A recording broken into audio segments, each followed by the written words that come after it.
today's video, I'm going to talk about smooth bow changes for a more refined and professional sound. In my previous videos about getting a beautiful tone, I talked about getting each note to begin with a clean, crisp sound, which requires a practice of stopping between each and every single note. To take it a step further, of course, you need to connect all the notes together so it sounds like the violin is singing. Hi, I'm Aryadna, and this is Mindful Strings, where I help you learn the violin on your own time and love your every practice. On this channel, I share what I wish I knew when I first started. I put together a free 15-minute Get Better at Violin guide, so make sure to grab that by clicking the link down in the description below. If you're ready to shave years off of your violin learning journey, let's get started. First, let's talk about the movement that's required for the bow to seamlessly switch directions. We guide the bow by leading with the wrist, letting the hand follow, and letting the elbow open. The shoulder is not involved in this. Then the wrist goes back up, and the hand follows, and the elbow bends. Think about creating sort of a wave with your hand. So wrist goes away as if you're pushing something away, and then the wrist turns around and goes back, and your hand is kind of draping along. I think of this as kind of like an underwater mermaid dance. I don't know why, that's the image I have in my head. And so on the way up, it's kind of like the wrist is heading back towards your nose and then going away again. Just as you hold the violin at roughly 45-degree angle, the bow is moving roughly at a 45-degree angle as well. So first, I invite you to just kind of practice this gentle movement. The other image I have in my head for this is when a long 18-wheeler truck is turning. You know, the front of the truck turns first, and the rest of the truck kind of has to turn after the first part is already turned. So it's kind of the same way. You know, the wrist turns and the hand turns way after. This is how it translates onto the violin.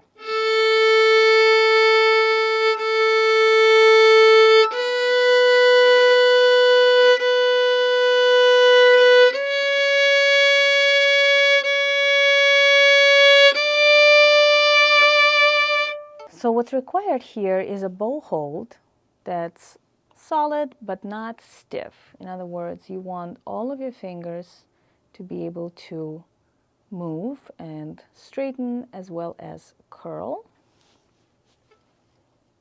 And not only that, you want the actual palm of your hand to be pretty flexible as well. So you'll be going between kind of flattening your hand and arching it, flattening it and arching it.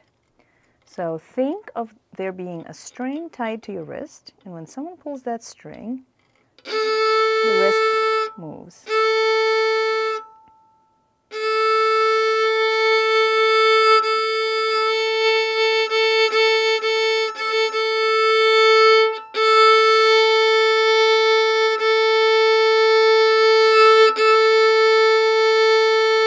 Once again, I'm not using my right shoulder again. You got to watch out for that because it's very common to move the shoulder up on the up bone. So the shoulder has to stay neutral. If I'm starting at the frog, my elbow is going to be slightly lower than my wrist. When I get to the middle of the bow, there's a straight line from my hand to the elbow. And then at the tip, you're going to see that the wrist is a little bit lower.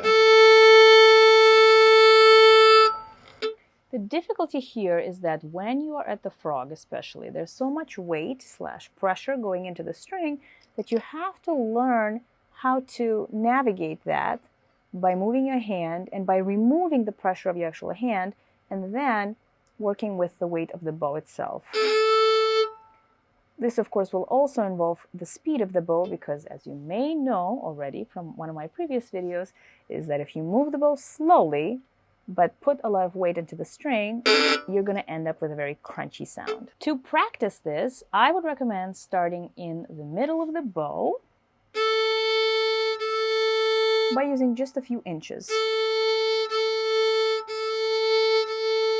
Stand in front of the mirror, check your posture, make sure that your pelvis is not tilting forward, your feet are roughly hip-width apart, your shoulders are even, your neck is not dropping forward. You're using the weight of your head to hold the violin. And then find the middle of the bow. Place the bow in the middle between the bridge and the edge of the fingerboard.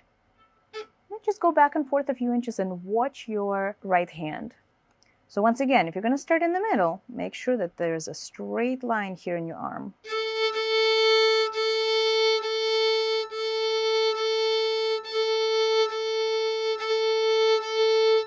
What you want to think about is your fingers and your thumb are glued to the bow. So you're not actually holding the bow, but as if your fingers are sticky and just are stuck to the stick.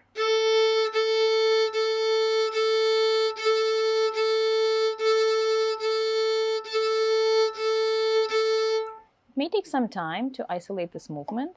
I do recommend that you check out my video on 4 exercises for the right hand to prepare you for a bow hold that will make this exercise a lot easier. When you're ready, expand the amount of bow you're using.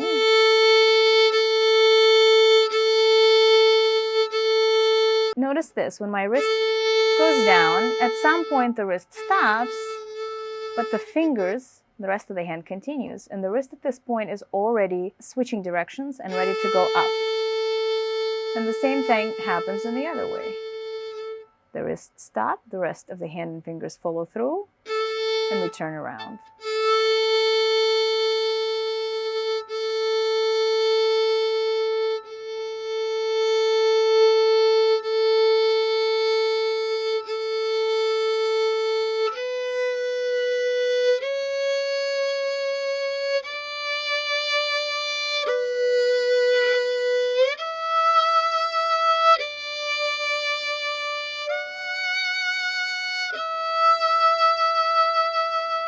If you feel like your fingers just don't want to move, you don't know how to get them going, try to isolate them entirely. So once again, starting in the middle of the bow, you're going to keep your hand and your wrists completely still, and then straighten your fingers and curl them all the way so that it feels like you're pulling the stick of the bow towards the inside of the hand and the first knuckle.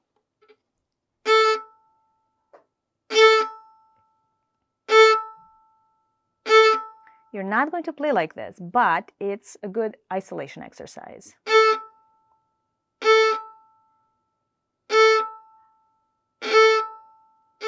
And then see if you can switch the start of the motion, the catalyst of the movement, back to the wrist.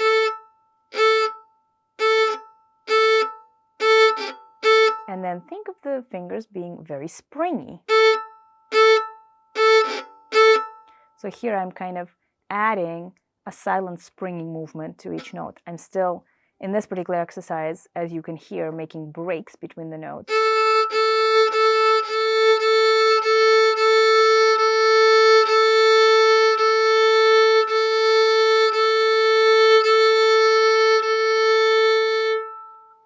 At some point, you should end up with something like that. It may sound like a broken record, but the most important thing is not to grip too tightly. You want to use just the right amount of muscular tone to hold up your instrument, to move the bow, to press down the string, and not more than that. And that's probably one of the biggest challenges for the majority of humans, because our bodies just tend to try really hard to get it right, try to not drop the bow, and so you end up using a whole lot more force than you need to. I hope this was helpful. If you have any questions, let me know down in the comment section below. Happy mindful practicing, and I'll see you in the next one.